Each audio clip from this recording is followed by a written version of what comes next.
코로나19 때문에 정치권도 긴장하고 있습니다. 이 코로나 추경, 총선 연기론까지 다양한 목소리가 나오는데요. 오래간만에 연결합니다. 대한신당 박지원 의원, 안녕하세요. 네, 안녕하세요. 박지원입니다. 예. 안녕 못하죠. 솔직히 말씀드리면. 그죠. 우리 다 서로 안녕 못하죠. 예. 건강은 괜찮으시죠? 네, 좋습니다. 네. 당장 총선 연기까지 지금 검토하고 고려해야 할 단계라고 보세요? 어떻게 보세요? 아직까지는 거기까지는 안 갔다고 생각합니다. 네. 물론 지금 엄청난 충격 아니에요?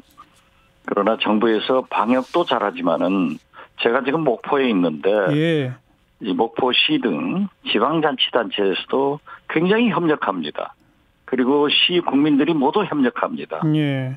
그런데 저는 보다 더 큰 것은 민생 경제가 무너지고 있는 게 그렇죠. 아주 한심합니다. 예. 그런데 아직 4월 총선인데 거기를 얘기하는 것은 좀 빠르다.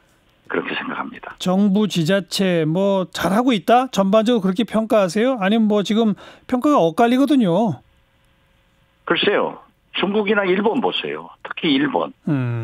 우리나라는 물론 초동대체에 조금 잘못한 것도 있었죠. 그렇지만은 정부나 지방자치단체나 이 국민들이 이렇게 협력하고 있는 걸 못한다 할 수는 없을 겁니다. 네.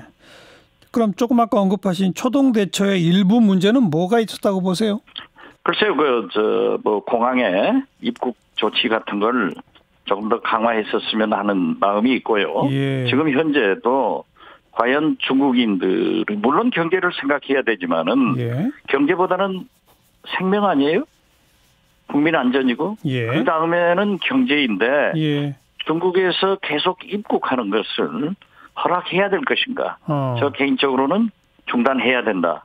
이런 문제에 대해서 말씀드리지만은 예. 그러나 전반적으로 대통령을 비롯해서 질병관리본부 등 모두 잘했다고 평가합니다. 예. 중국에서 한국으로 오는 거는 전면 중단시켜야 한다. 이런 생각을 갖고 계시다? 네, 저는 그렇게 생각합니다. 네.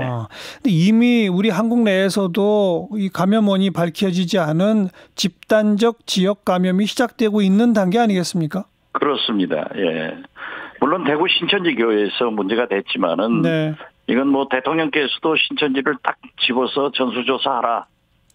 지금 굉장히 불안한 건 사실입니다. 예. 그래서 저는 그러한 전수조사를 철저히 하면서 국민들도 협력해야 된다. 그런 말씀을 올립니다. 네.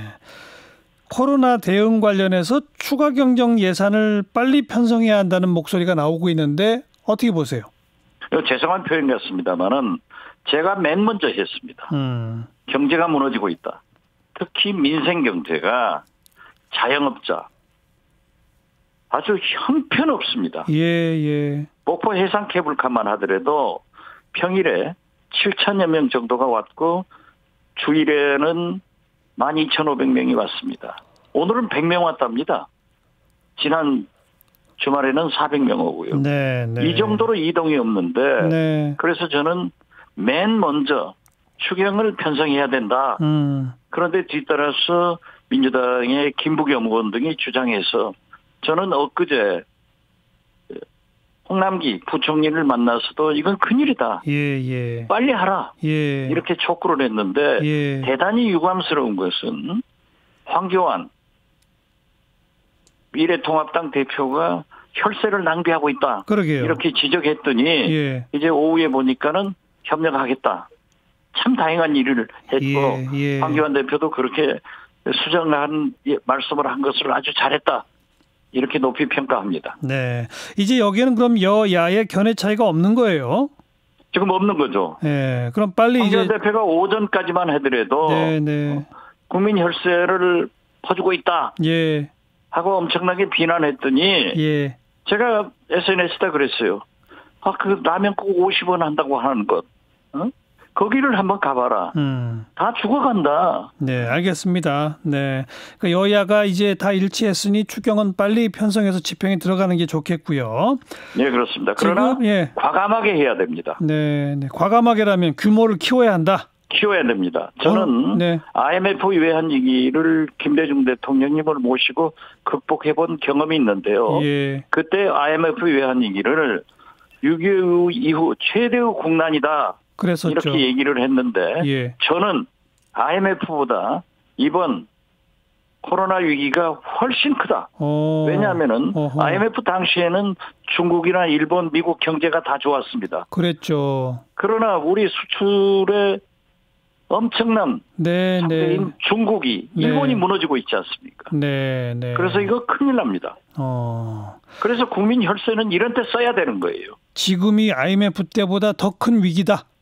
저는 그렇게 봅니다. 그럼 이 생각하시는 추경의 규모는 어느 정도로 보십니까? 아직까지 제가 전문가가 아니기 때문에. 알겠습니다. 예. 자, 그리고 지금 이제 위기 경보 단계가 현재로서는 아직 경계인데 이거 심각 단계라고 최고 단계로 올려야 한다는 얘기가 나오는데 박 의원 어떻게 보세요? 저는 올려야 된다고 봅니다. 네. 무엇보다도 우선한 게 국민의 생명이고 안전입니다. 네. 물론 우리가 두려움을 갖는 것은 더 나쁩니다. 예.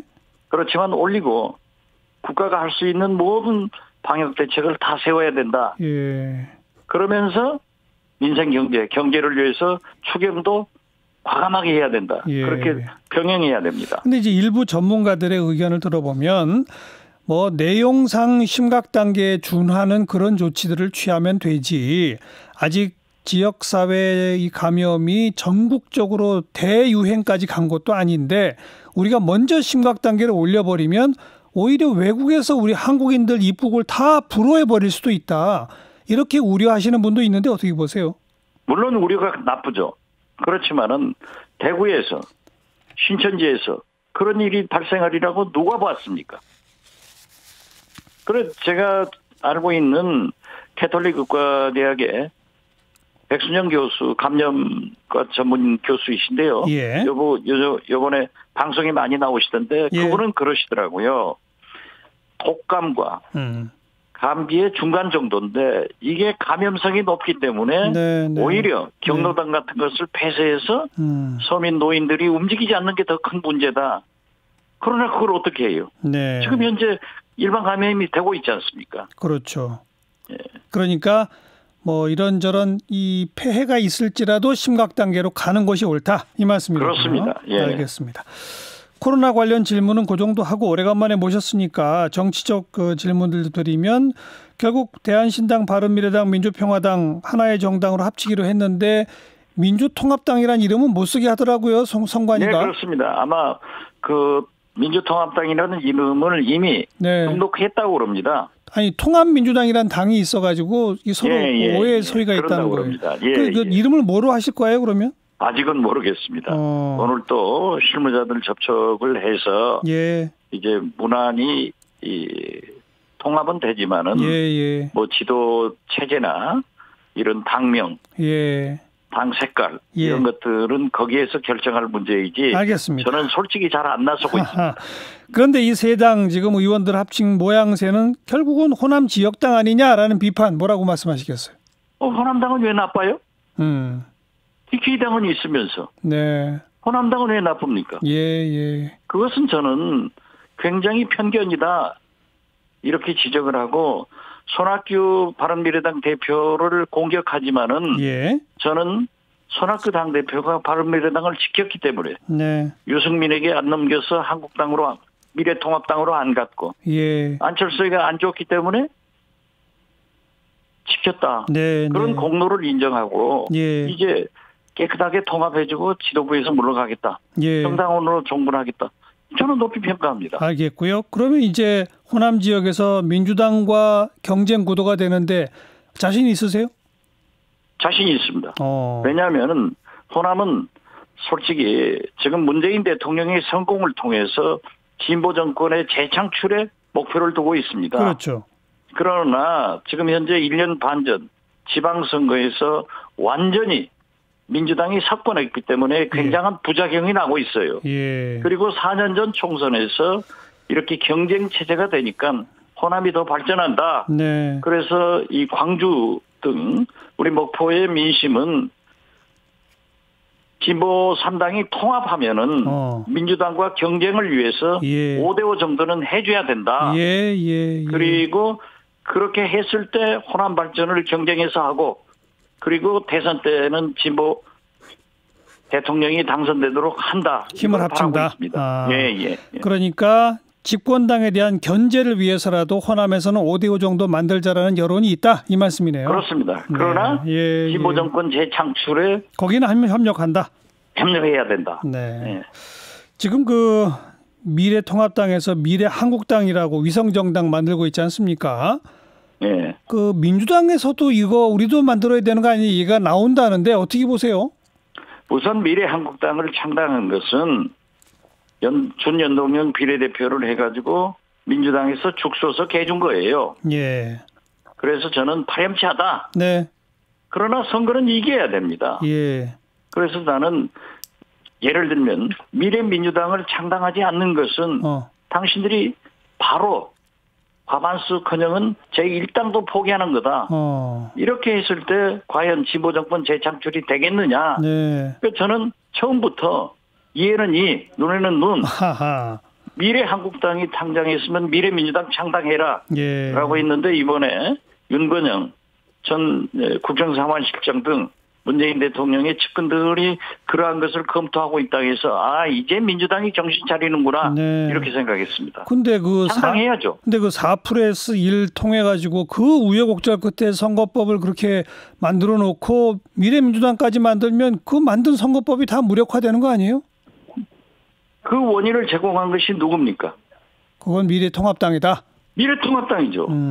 미래한국당. 알겠습니다. 오늘 문화일보를 보더라도 다 거기를 지지하고 있지 않습니까? 알겠습니다. 그러면 결국 지금 문재인 대통령이 촛불혁명의 산물로 태어났지만은 민주당이 과반수도 안 돼가지고 이 험난한 길을 가고 있지 않습니까? 저는 해야 된다고 생각하는데 그건 민주당이 안 한다고 하니까 제가 나설 바는 아닙니다. 자, 안철수 전 의원 국민의당 만들겠다고 하는데 거기 지금 몇몇 의원들은 미래통합당으로 가겠다고 하고 있고 앞날이 어떻게 보이세요? 그거야 뭐 반문 그런 형성을 했지만은 결국 보수로 가는 거 아니겠어요? 그 측근들이 다 지금 현재도 미래통합당으로 가 있고 앞으로 몇 의원들도 간다고 하는데 물론 안철수 전 대표는 지금 주장을 하고 있지만은 진짜 영어로 sooner or later 곧 갈 거다 저는 그렇게 봅니다. 그런데 지금 이 정도 상황에서 보수 진영 속에 가가지고 본인이 원하는 다음 대권에 도전할 수 있을까요? 그것은 총선 결과를 봐야 될 겁니다. 그래서 안철수 위원장은 호흡을 길게 하는 것 같아요.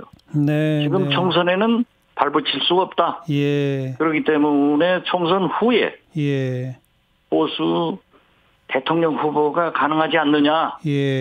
또 솔직히 말씀드려서 저는 지금 헤어져 있습니다마는 21세기 제4차 산업혁명에 맞는 그러한 지도자로서 일정한 부분이 있지 않습니까?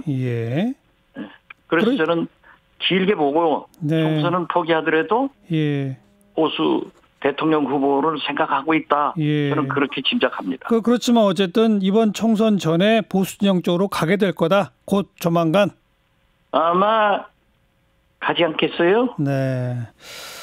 여기까지 우리 박지원 대한신당 의원 예측이 맞는지 한번 지켜볼게요. 고맙습니다. 맞을 겁니다. 감사합니다. 대한신당의 박지원 의원이었어요.